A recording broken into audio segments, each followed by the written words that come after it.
Hello mga buddy, magandang gabi. So kanina po pala ay tumulong tayo sa pag-tracer ng ating palay mga buddy.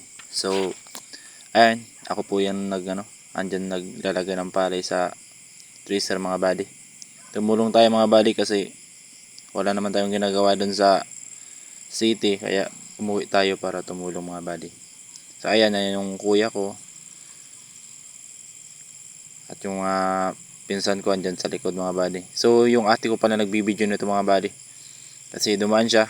Sabi ko, ate, videohan mo muna ako para may pang-update tayo sa reels natin mga buddy. Kahit paunti-unti, at least nakakaano tayo, update.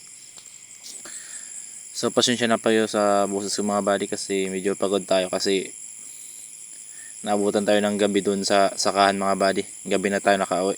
So medyo pagod talaga mga buddy. So ayan lang po yung update natin mga buddy sa araw na ito. Late upload natin to mga buddy kasi nag-abutan tayo ng gabi sa sakahan. So kumusta kayo mga buddy? At dito na po. Salamat.